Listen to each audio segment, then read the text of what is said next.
Hey everyone, I'm Purge, and welcome back to more Talisman 5th edition. Yep, today I thought we'd do something a little bit different. Today we're going to go over the tutorials, and we're going to go over the deck editor. Now, I know what you might be thinking, oh, tutorial on the third video on this game? Yeah, I probably should have done a tutorial in the first video, but because I was pretty excited about to play it for the first time, I just thought I'd get into a game. And obviously, personally, I didn't need to know how to play the game because I played the previous version a lot. But for the sake of completeness, we're going to go to the tutorial. We're going to do the tutorials, and then we're going to take a look at the deck builder. So here we go. Right. Tutorial 1. Tutorial 1, the basics. Discover the world of Talisman, learn about characters moving around the board, encounters, and win. Let's do it.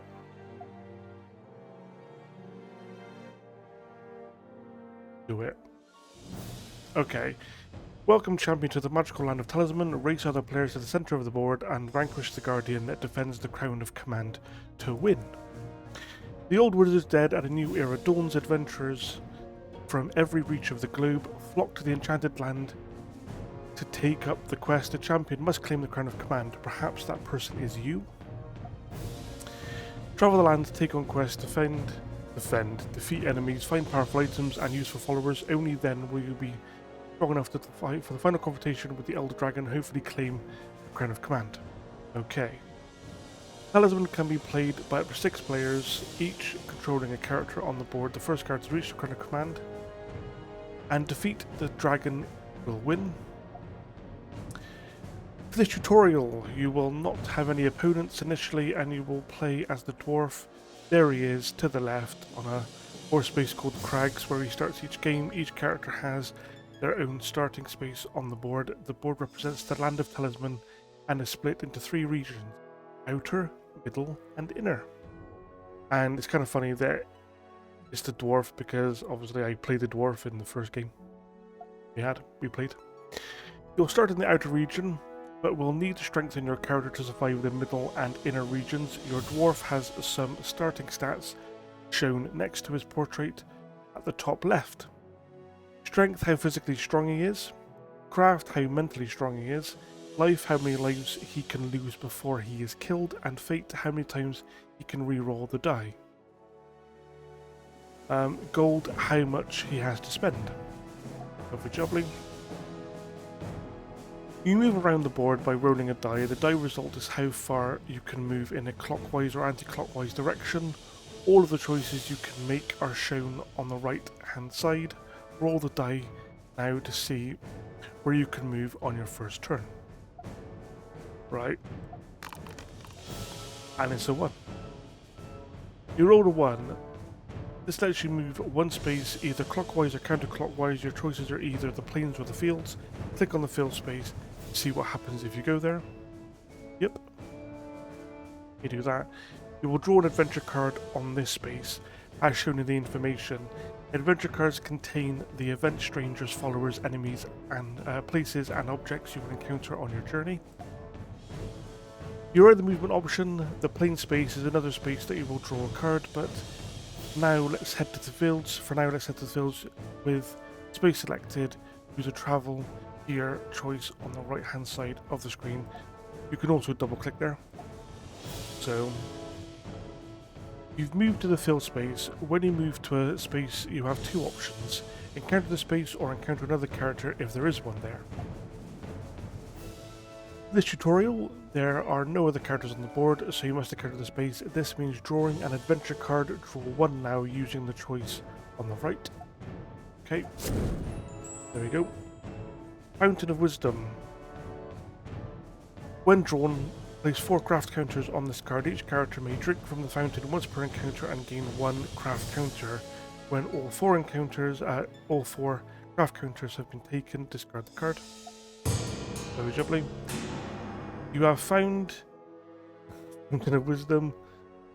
This is the place card and therefore will stay on the board as per the instructions below. When you encounter this card, you will gain 1 craft point. Choose the gain 1 craft choice. Okay. The Fountain of Wisdom will now stay on the field space.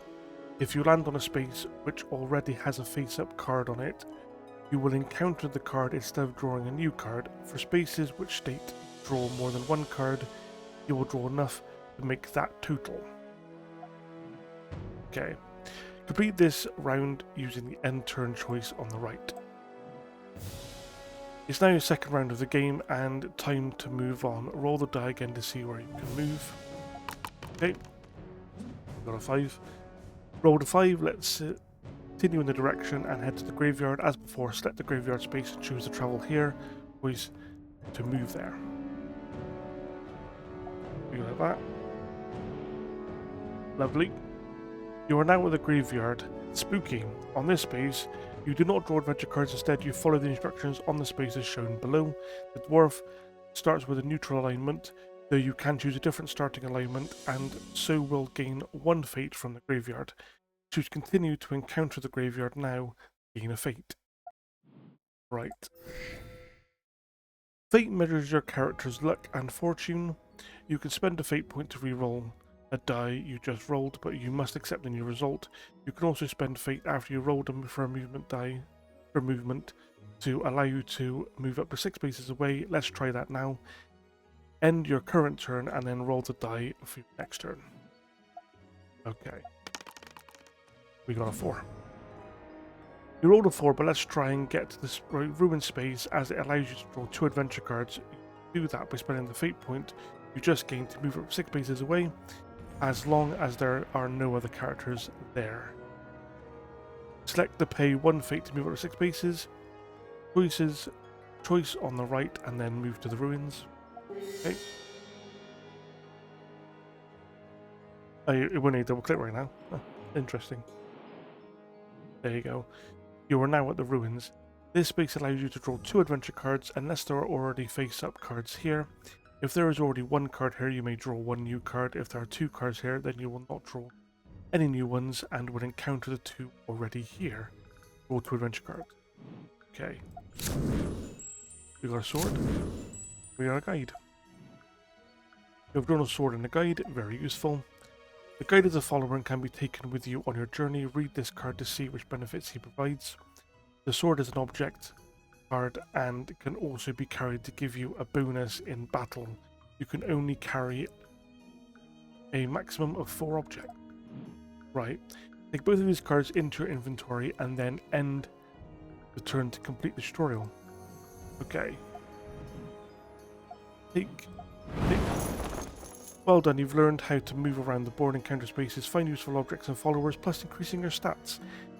The second tutorial will teach you about combat, moving between regions, and trading in trophies. There we go. Again, I know. Seems a bit silly. This will be the 3rd video on the tutorial, but it's for anybody that wants to know. Come to this video, you can see how to play the game. So it's fine. So we carry on. Move between regions, dealing with something. We'll find out.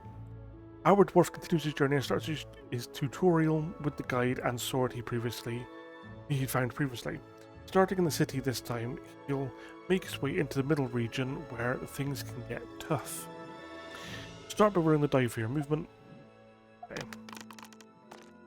Oh, 1. No, it's a 6. It's a 6. Yeah. You rolled a talisman symbol, which represents a 6. There is no reason to visit the chapel, so let's head to the other option, the tavern at the top right of the board. Every good adventurer takes in a tavern visit at some point, so head there by selecting the tavern space and then choosing travel here. Okay, we go to the tavern.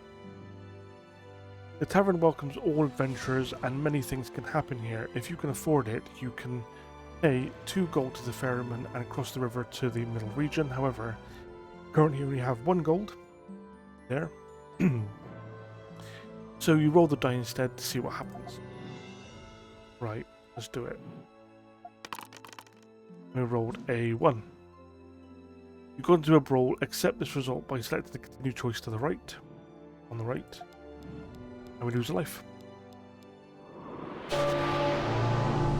You lost 1 life. The dwarf starts with 5 points. You can heal life points back up to the starting value or gain life points with no upper limit. Various encounters will give you the chance to regain lives. Complete this round by using the end turn choice on the right. Okay, let's put the brawl behind us and move on. Roll the die for your movement. Got a 5. You rolled a 5, move to the field space next to the village, 5 spaces down from here. Okay, that. This is a card space. Draw card space, so go ahead and draw the top card from the adventure deck. An axe. Has 1 to strength during a battle. And you can build a raft when you are in the woods or a forest. You found an axe is an object and a weapon, but it also has special effects when used. Read the card description to learn how it can be used and then take it into your inventory, what we just did. You now have 2 weapons. If you get into battle whilst you have more than 1 weapon, you can select which one to use. If you don't want to carry an object, you can choose to leave it on the space or ditch it later from your inventory. However, let's see if you can use the axe to make a raft. Complete this round using the end turn choice on the right. Okay. You rolled a 4, that's lucky. You can head to the wood space, which is 4 spaces clockwise away. Go there now. Okay. We go here. Before using the axe to build a raft, the space must be encountered first, and the instructions on the space are to draw a card, so go ahead and do that. Okay. Cave, place. You roll a die. This is what happens. You have drawn a cave, which is a place. The dwarf has a special ability which allows him to increase his roll result in the cave. You can view your character's information, including their special abilities, by clicking on their portrait on the top left, at the top left. Read each character's ability when starting a new game so you can learn how best to use them. Roll for the cave when ready. Let's do it. We got a 4. There is no need to increase the 4 result to a 5 for the cave, so accept the result by choosing continue and then end your turn. Yeah, there's 4 or 5 for gaining 2 gold. Okay. If you're in a wood space, or a woods or forest space, and have an axe, you can use it at the start of your turn to make a raft. When cards can be used, they will glow in the usable cards area below. Double click the axe to use it now, or select it and then choose card. Well, we're going to double click it.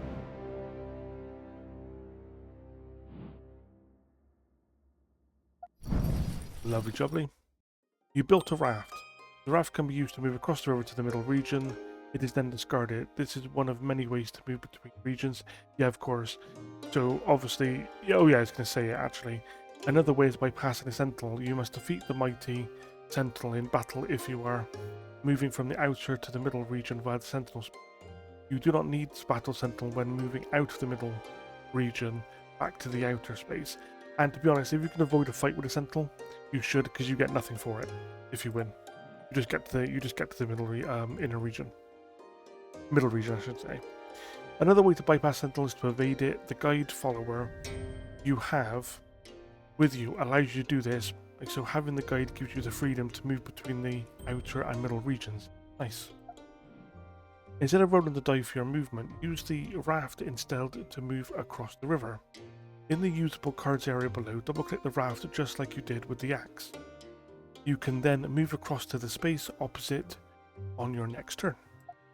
Okay, end your current turn and then click the raft card and use it to cross the river.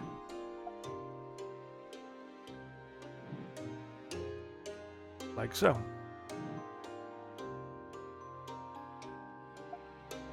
We're moving across to the middle region. You are now in the middle region. Although there are still cards, there are still draw card spaces here. There's also different spaces with interesting effects, so read each space's description carefully before moving on. You have arrived at the hidden valley. This space is unique in that you can draw up to 3 cards here. As per the standard rules for drawing cards, you can only draw enough to take the total here to 3. As there are no cards here, go ahead and draw 3 adventure cards. Okay, we got a bag of gold, we got a healer, stranger, and we got a wild boar. You have drawn a bag of gold, a healer, and a wild boar. When you encounter multiple cards, they are dealt with using the encounter number shown at the bottom right of the cards from lowest to highest. In the case of a tie, the order they were drawn in is used. In this case, you will encounter the wild boar first, encounter number 2, then if you are victorious, the healer, encounter number 4, and then the bag of gold, encounter number 5. If you do not defeat an opponent, then your turn ends, and in this case you would not encounter the healer or the bag of gold. They would stay on this space. If you are in the outer or middle regions, you may evade an opponent by using the ability of a follower or the invisibility spell. If you do not evade, they attack. Start an encounter with the wild boar, equip your axe, and let's charge into battle. Okay, let's do it. Equip the axe. Throughout your journey, you may encounter creatures via board spaces and cards, ranging from monsters to dragons to animals. When you do, those creatures will attack you. You will first get the opportunity to evade them if you're in the outer or middle regions by using the ability of a follower or a spell. For example, you cannot do that now, so the wild boar will attack. You can see on the wild boar card that it has a strength of 1. When an enemy has a strength value, you will engage it in battle. If an enemy shows a craft value, you will engage it in psychic combat. You are currently carrying an axe and a sword. Both of these, they can be used in battle, which this is. Sharpen your weapon. We're going in. Both add 1 to your attack in battle, so the axe is a fine choice. You will roll 1 die and add 1 from the weapon plus your 3 strength to give you your attack score. The enemy then rolls 1 die and adds its strength to its attack score. The 2 attack scores are compared. If your attack score is higher, the creature is defeated. If it is an enemy card, you may collect it as a trophy. More on that later. If the creature's attack score is higher, you are defeated. You will lose 1 life unless you have an object, spell, or ability which prevents the loss of life. Your turn then ends. If the attack score is equal, it's a tie. No one is harmed on your turn and your turn ends. Let's start the battle now. Dismiss this message and then roll for your attack. The wild boar will then do the same. Good luck. Okay. So we've got 4 strength, the boar's got 1. Can't see myself losing this, and we just roll a 5. And roll a 6. Interesting. Ah, 1. You defeated the wild boar. You will now encounter the healer and the bag of gold. Go ahead and encounter those now. Okay. I gained obviously a life. Then I immediately gained a gold. You've healed the 1 life you lost at the tavern. You've also gained 1 gold. Gold can be spent in various ways, such as purchasing objects at the village, paying for healing, or to get a ride across the river on a ferry. Even though gold is considered an object, it does not stay in your inventory as an object card. Instead, your gold statistic, shown in the top left area of the screen, shows that you now have 4 gold. There it is, right there at the bottom. You start the game with 1 gold. You can view your inventory by clicking on the dwarf avatar in the top left area. This expands your current card inventory, and you can see your sword, axe, and the wild boar card. Wild boar you just defeated. The wild boar is now classed as a trophy. Trophies can be discarded in exchange for an increase in the attribute that was used to defeat it. To exchange a trophy or multiple, the total strength of the enemy cards must meet or exceed your current strength, excluding points from cards. For example, if you defeated an ape, strength 3, and exchanged that ape with the wild boar, strength 1, then the total strength traded would be 4, which exceeds your current strength value of 3, and so you would gain 1 strength. The extra trophy point would be lost, so trade in your trophies carefully. Now, to be honest, the more I actually go through this, the more I think I should have done this before I started my first game, because it literally explains all of the 5th edition rules. I didn't do it. Oh well. But there you go. Complete this round by ending the turn of your choice on the right. End turn. Roll a die. Yeah, 3. The middle, you rolled a 3. The middle region is tougher than the outer region, so read each space's description carefully when deciding where to move. The castle space is 3 spaces to your right, and there is nothing we can do there. So let's head clockwise and go to the runes. Click on the rune space first to see what will happen when you encounter it. Right here. The rune space is another draw card space, but with a difference. Any creature you encounter there adds 2 to its strength and craft. Let's risk it though. Go to the rune space now. Okay.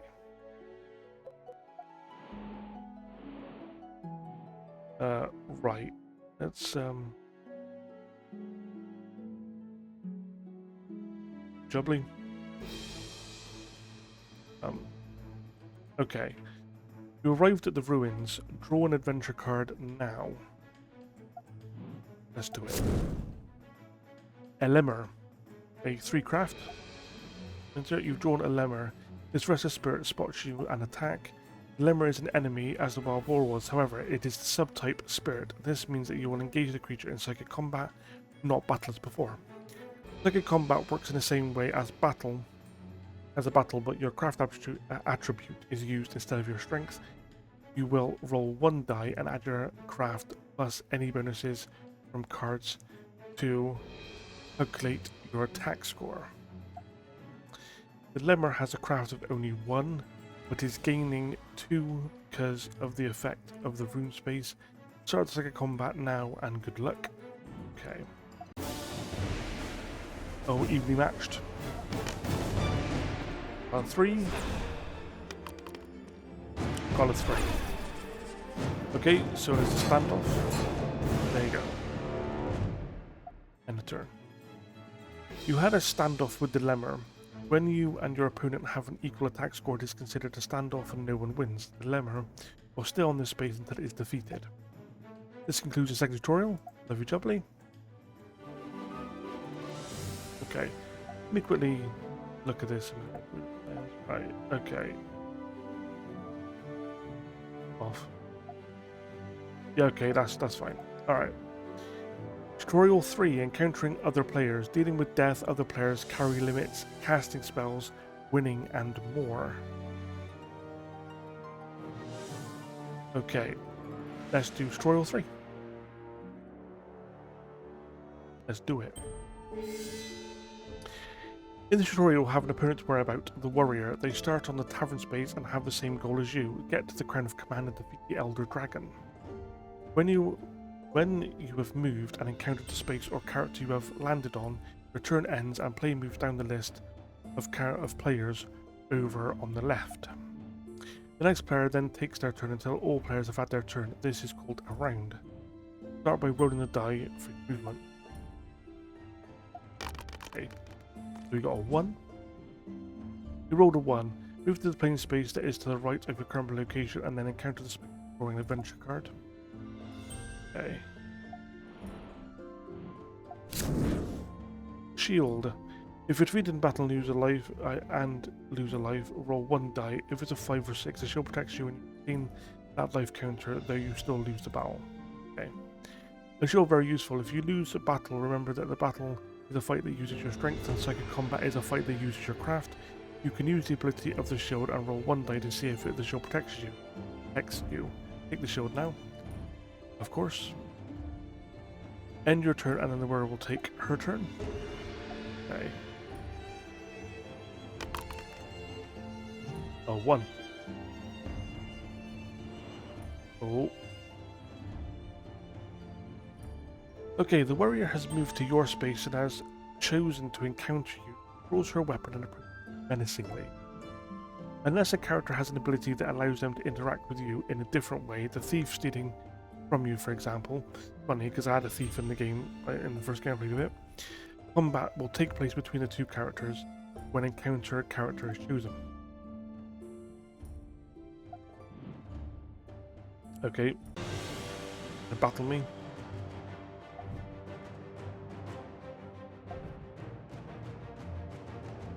Oh well, you got. Oh yeah, I forgot about that. Yeah. The warrior is attacking you, and so is choosing their equipment first, a sword and an axe. She has no armor. You can now select your axe and shield to use for this battle. So go ahead and select them. Okay, we'll do that. We'll use the shield. Okay. Oh. One of the warrior's special abilities is that she rolls 2 dice for her attack roll and uses the higher value of the 2. You will then roll 1 die for your attack. The total attack score will be your current strength plus any strength points gained from objects like the axe. Roll for your attack now. Okay. Got a 3. The warrior wins with an attack score of 9 versus the dwarf 7. You could use a fate point to reroll your attack, but let's put our faith in the shield we carry. When you choose continue, you will accept the result. Then the warrior will select her reward and can either choose the dwarf, which causes him to lose a life, an object he is carrying, or a gold coin. Should the warrior select to take a life from the dwarf, that life can be saved by his shield. Select continue and then follow the instructions on the shield card. Okay. Oh, yep, take a life. Roll a die for the shield. I need a 5, so I save it. You rolled a 5 and so prevented the loss of life, but have still lost the battle. Okay. Whenever a character loses combat against another character, they will gain a fate point. After the warrior ends her turn, it's your turn again. Roll the die for your movement. That's new, by the way. Gaining fate if you lose a battle against another character. You. So, right. I got a 5. You rolled a 5 for your movement. Move to the forest space now.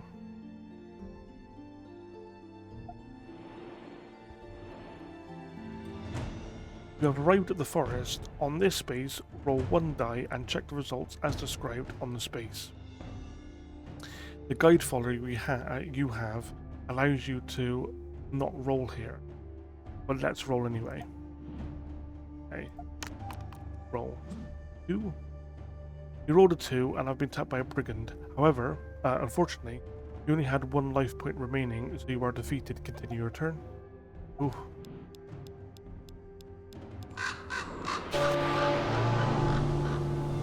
There we go.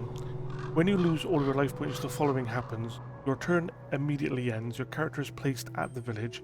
Your character keeps everything they have, all inventory cards and strength craft tokens. At the start of your next turn, you must spend your gold to purchase as many lives as you can afford up to your starting life total at the cost of 1 gold per life. If you have no gold, you gain 1 life, then your turn ends.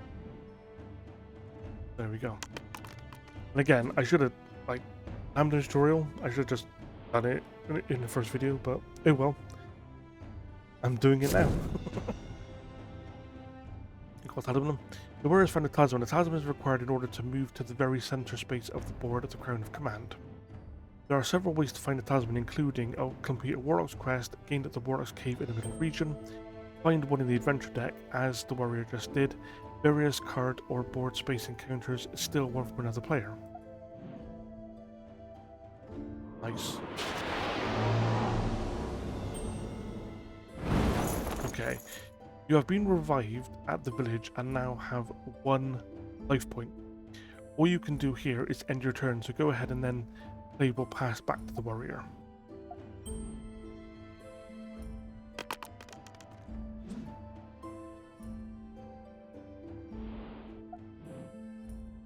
Go to the tavern. 1. Lose a life in a brawl. Yeah. Oh, I keep on saying 1. It was a 6. The warrior went to the tavern and rolled a 6, which gives them the option to take a ferry across the river to the middle region on their next turn.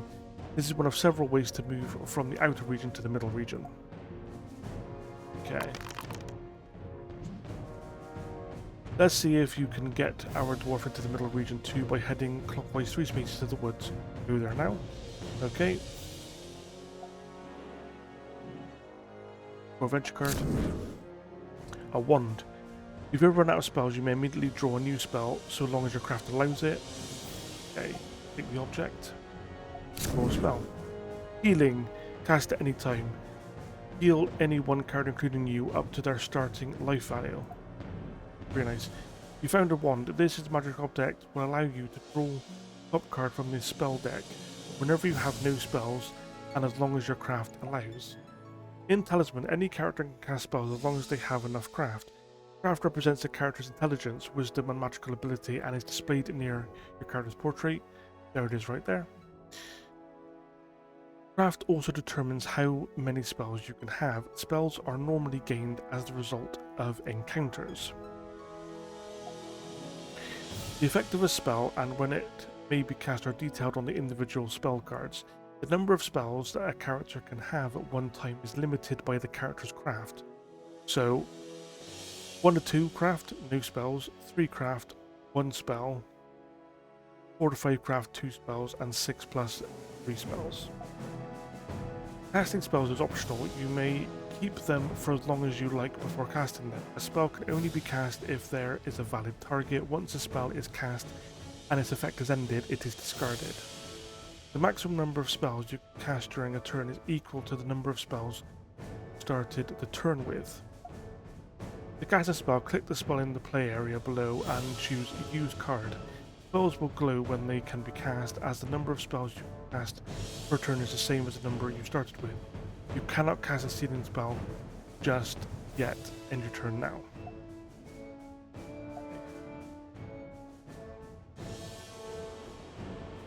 Goes to the middle region. Gonna roll a 9. The warrior visited the temple and enrolled a 9 result, which is a gain 1 spell. As her craft is only 2, she cannot gain any spells. As the minimum craft required is 3, the result is ignored. Pretty good. Roll the die for your movement. Okay. 6. Before venturing into the middle region, cast a healing spell to heal your lives back to their starting value. In the panel below, select the Usable Cards tab and then click on your healing spell and choose Details. Okay. Details. You can view usable cards and read descriptions when you choose Details. To cast a spell, select the cast spell choice on the right. Okay, we're going to cast it.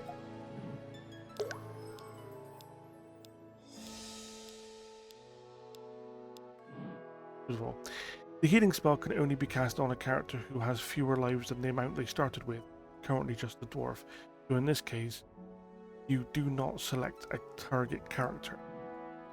In certain situations, such as a spell being cast or a life being lost, a short time occurs which gives the player an opportunity to react to the event.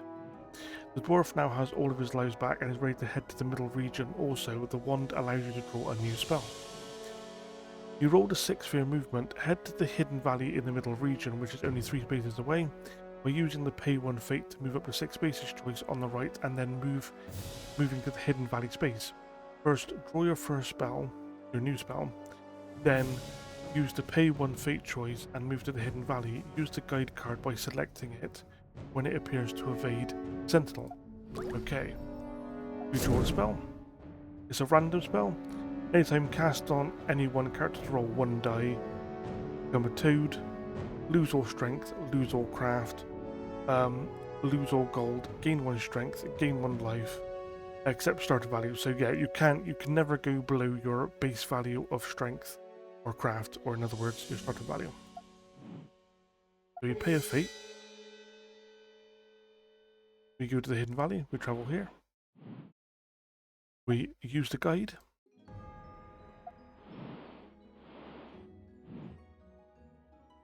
The hidden valley in the middle region is the only space on the board where you can drop 3 adventure cards. Go ahead and draw them now. Enchanter Stranger, Crown of the Archmage, which is really nice, and a ring, magic object. An Enchanter, which is a stranger card, plus 2 magic objects, the Crown of the Archmage, and a ring. Encounter them now. The first character with with a craft of 4 more to encounter. Wow, the first character with a craft of 4 or higher to encounter this card will be granted one of the following wishes on their choice: 1 gold, spell, strength, craft, life, or fate token, or a teleport to any space in this region. Third card. Take object, add 2 to your craft. Really nice. Taking the Crown of the Archmage ring will take your number of carried objects to 5. You can only carry four objects at a time unless you have a mule follower. A talisman does not count towards the... Take these objects and then get your carried objects back down to 4. Choose to drop the shield. Okay. Oh. The ring adds 1 to your strength and 1 to your craft. Really nice. Drop the shield. You can ditch any of your followers or objects unless they state otherwise on them at any time during your turn. They are left face up on the space you occupy and cannot be taken back during the same turn. You may not intentionally drop a talisman. Whenever you would receive a talisman but already have one in your possession, it is left face up on the space you occupy. Nice. End of turn. Okay. 2.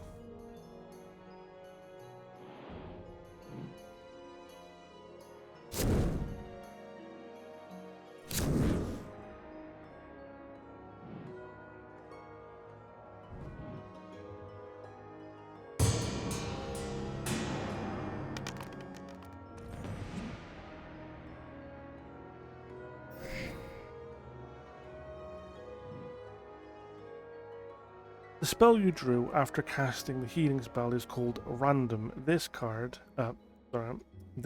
casts a random effect on a target player determined by their die roll.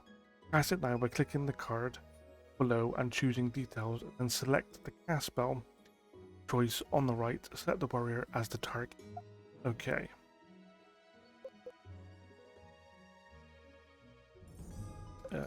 Card.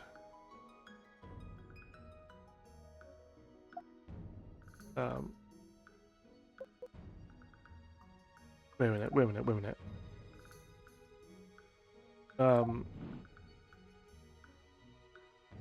Use any one character to roll 1 die. Oh, right. Cast spell. Not me. We're gonna go the warrior. Okay. Gonna use the random spell. Roll a die. And it rolls a 1, so he becomes a toad. Oh, no. 1.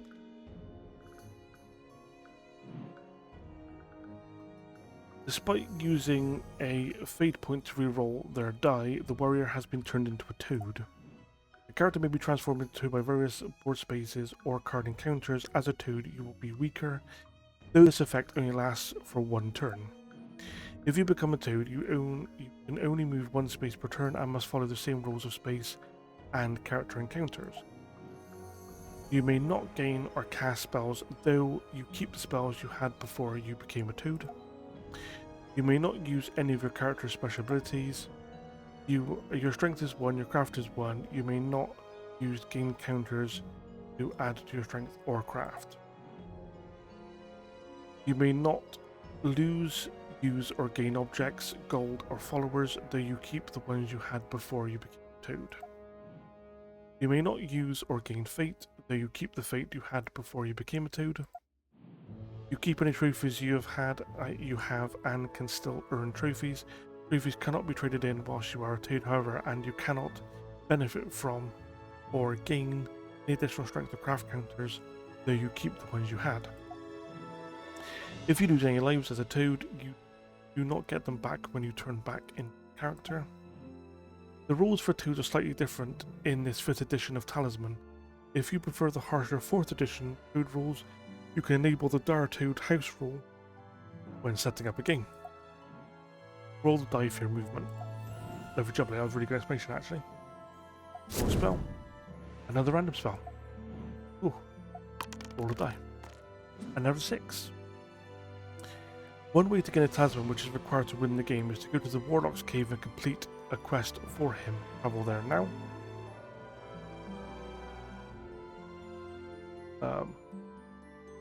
Don't need double click, which is odd but okay. On this space you will roll 1 die and consult the space description below. This will be your quest. When you have completed the quest, you are automatically teleported back to this space and receive a talisman. If you have accepted a quest in this way but not yet completed it and collect the talisman through other means, your quest ends and you are not teleported to the Warlock's Cave. This is actually not what happened in the fourth edition. You were teleported to the cave anyway. Yep. Roll the die now to see which quest you receive. Let's have a look. Or discard one magic object. Roll a 4. The quest requires you to give the warlock a magic object as soon as you are able. Luckily, you already have one. Accept the quest and then select the wand card to give to the warlock. Counter. Wand. Great stuff. And I get a talisman. Boom. Very jubbly. You receive a talisman. A talisman is a very special object and it cannot be intentionally dropped. Keep it safe and it will help you travel to the Crown of Command in the center of the board. Turn. Nice.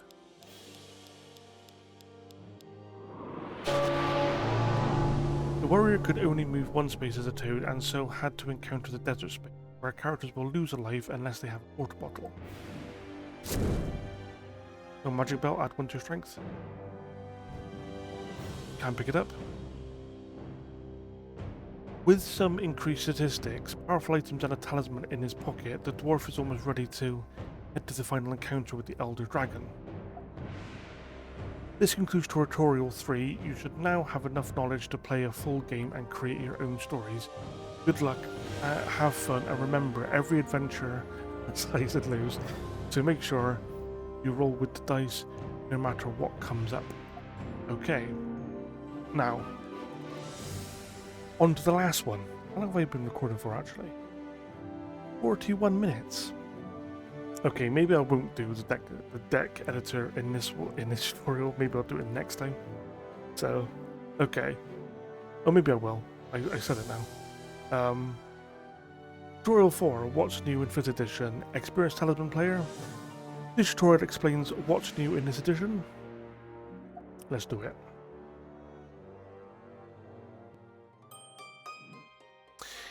This tutorial covers all of the new rules and changes in this 5th edition of Talisman.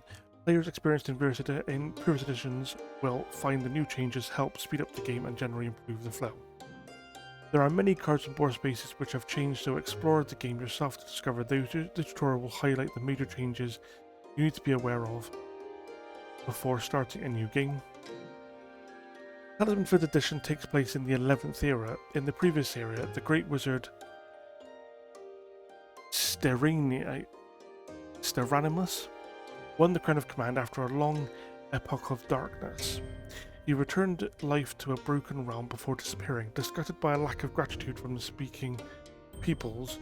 Now, Steranimus times over.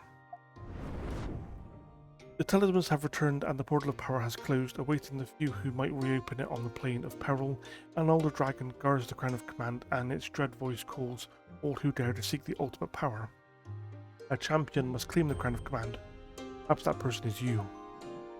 The final space of the inner region is the Crown of Command. The first player to reach the Crown of Command and defeat the Elder Dragon wins. The Elder Dragon has a strength of 10 and a craft of 10, and the player can choose battle or psychic combat when confronting the dragon. If you are defeated, you lose 1 life and must confront the dragon again on your next turn or turn back. If you defeat the dragon, you retain the crown and win the game. As always, you must have a talisman to enter the Valley of Fire space and move to the Crown of Command. Roll the die for your movement. Okay. A 6. One of the noticeable changes in this new edition is the talisman symbol on the dice. In this new edition, the talisman symbol represents a 6 result, whereas previously it represented a 1 result. Yep. Fate can be gained and replenished in all of the same ways as in the previous edition, but this time there is one new way to gain fate by losing in a battle or psychic combat with another character. The winner of a player versus player combat claims their reward as normal, then the loser of that combat gains 1 fate point. If you don't like your movement roll, you may pay 1 fate token instead of the original die number. You may instead move your character up 6 spaces land on a space unoccupied to land on a space unoccupied by another character. I know this is basically going over the same rules, but you know, for the sake of completeness. If you don't want to see this anymore, because I've already basically done this tutorial, you can, there'll be timestamps down below, you can actually go to the deck editor bit. Try this now by selecting the one fate to move it up 6 spaces choice on the right, and then select the woods next to the temple and choose travel here. Yep. And then we go boom, back here. Adventure card. Talisman. Nice. The talisman cannot be intentionally dropped, but can still be lost to alchemy or being stolen. It also does not count towards the trade limit. Yep. You may only carry one talisman card if you are on a Warlock's quest and have not completed it, but find a talisman through other means. Your quest ends and you are not teleported to the Warlock's cave. Very jubbly. Again, we just did all this, so feel free to skip ahead the deck editor part. Anyway, being killed works differently in this edition, giving unfortunate players a chance to stay in the game. Let's head to the desert without a water bottle whilst only having one life. Go there now. Okay, that. One life. Yep. Lost all your lives, you have been defeated. When this happens, your turn immediately ends and your character is moved to the village space in the outer region. All objects, magic objects, followers, spells, trophies, gold, fate, and gain strength and crafts to stay with your character. At the start of your next turn, you must spend your gold to purchase as many lives as you can afford up to your starting life total at the cost of 1 gold. Counter. Yep. This is calculated for you in this digital version.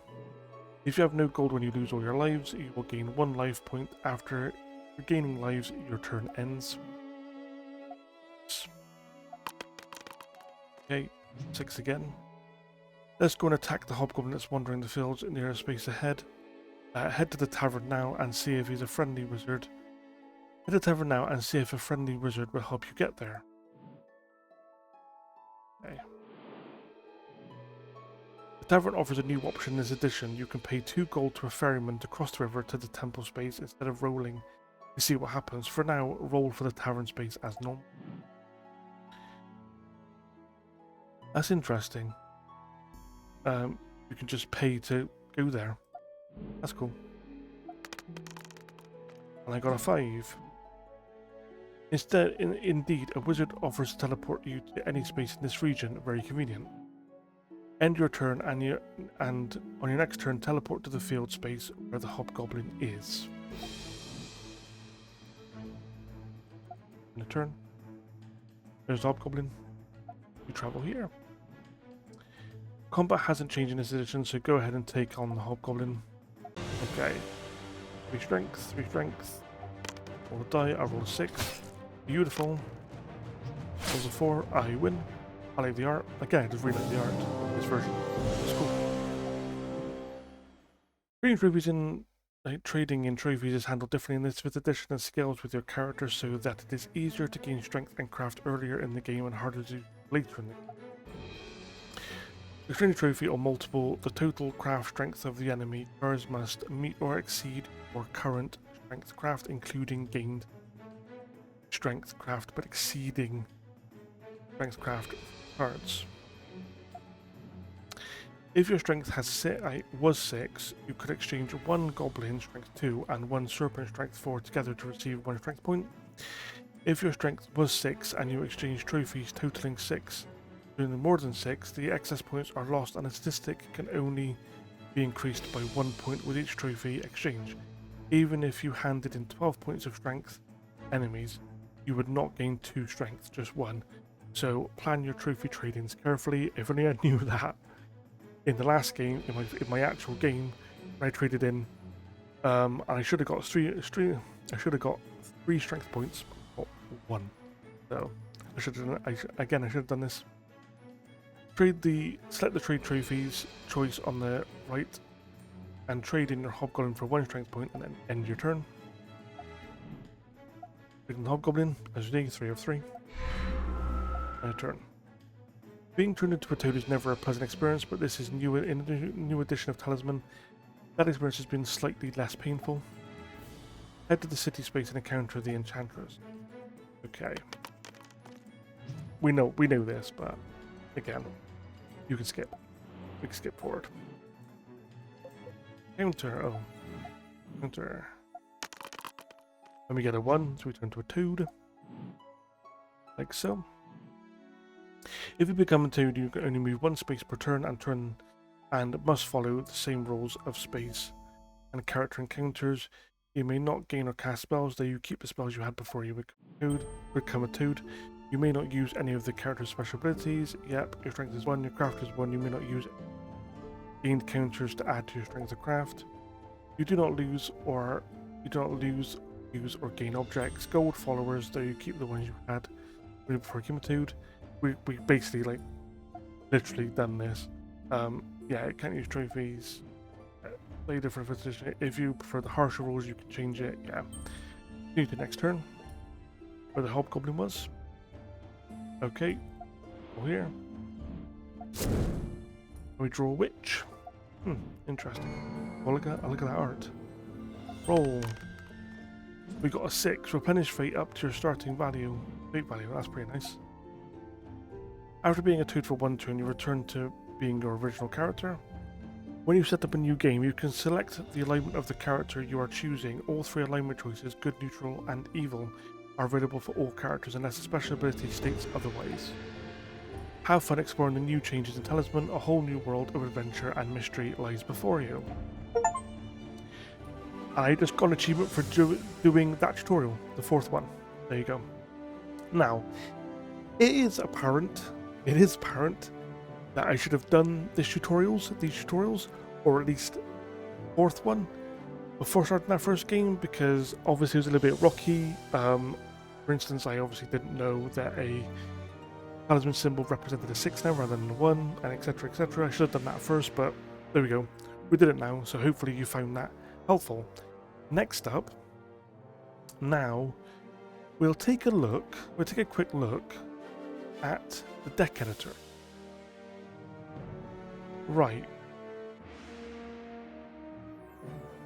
It's in the, collection? Decks? Yeah, okay. So again, collection, decks, obviously you'd be able to do this for each of the expansions as well. And that's the default deck, active, and then we create a deck. And then we can edit it right there, I guess. So, here we go. Deck editor. You can add and remove cards from the deck here. You can have up to 10 copies of a card or take them down to 0 to remove them. At least 1 talisman is required in a deck. You can change the image used for this card with the button below.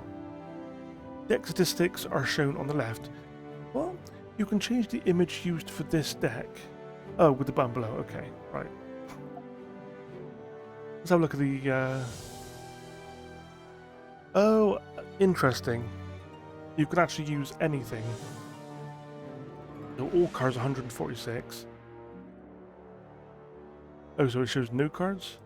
Oh, right, so you can leave out spells. Okay. Let's say we want to do just spells, right? So you can turn all the eye icons off. Sorry. So you got all the spells in the game, right? And then obviously you get like destroy magic cast at the start of your turn until the end of your next turn. No character, including you, can cast spells or use magic objects. Right. So we look at the spells, and there's 24 of them. So let's say I wanted to get rid of this one. There's 1 in the deck. Now there's 2 in the deck. So I want to get rid of it entirely, and I want to get rid of 2 in the deck for counter spells. I want to get rid of those ones entirely. So, actually, let's do this. There's an achievement for playing a game. Well, there's 2 achievements. There's an achievement for playing a game with a custom deck, and there's another achievement for playing the game with a deck where the spell deck is just 10 random spells, and I don't mean just any spells. I mean the actual random spell, which we've seen in the tutorial actually. So, there you go, 10 of these. So we'll put 10 of these in there, like so. And I like that it gives you a default value, so you always know how many spells should be in the deck by default. So we'll get rid of that one. We'll get rid of that one. Get rid of that. Get rid of that. Get rid of all these spells. What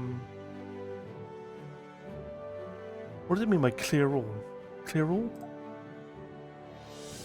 You want to remove all cards? Yeah, okay. No, I didn't want to do that actually. No, I didn't want to do that. Okay. Let's how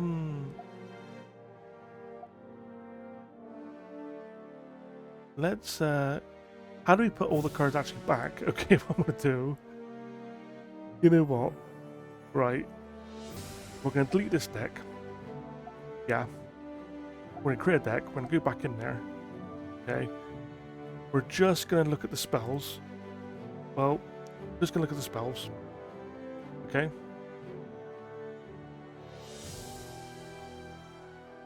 And we're gonna get rid of every spell. And we're gonna put 10. So it's a pretty intuitive way of doing it, to be honest.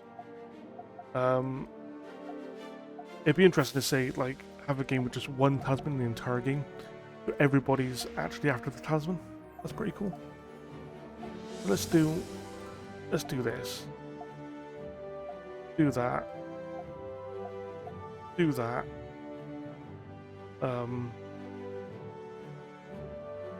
Right, we're putting 10 of these random spells in. Do that. And do that. So let's use the card. Let's use the random card as the thumbnail for it. Use card as thumbnail. And that's it. So all of the events, enemies, strangers, followers, objects, places are all default. Just default. But the spell deck specifically, the one you draw spells from, only contains 10 random spells. So there you go. That, I guess that's saved by just saved it automatically. Right, so yeah, it's saved automatically, and we're gonna rename the deck to random. Oh, if I can spell it right. Well, how creative! We're gonna rename the deck to random spells. There you go.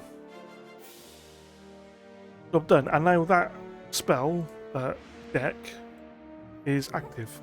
There you go. Now the spell is active. So that is pretty much a rundown of the deck editor. It's pretty simple, to be honest. It's pretty good. It's pretty simple. You can literally have a deck exactly how you like it. So what we'll do, I think it'll be interesting, next video, we'll play another full game with this random spells custom deck. And we'll see if we can get some spells, and I only have random spells in the deck, so that'll be interesting. Maybe I'll change it so there's only one talisman in the game as well, but that'll make it quite difficult. We'll see. But there you go. That is the tutorial and the deck editor rundown. I hope you liked the video. I hope you found it informative, and if you did, please give me a subscribe, maybe a like on the video, maybe a comment. It all helps out, and I'll see you next time. Bye for now.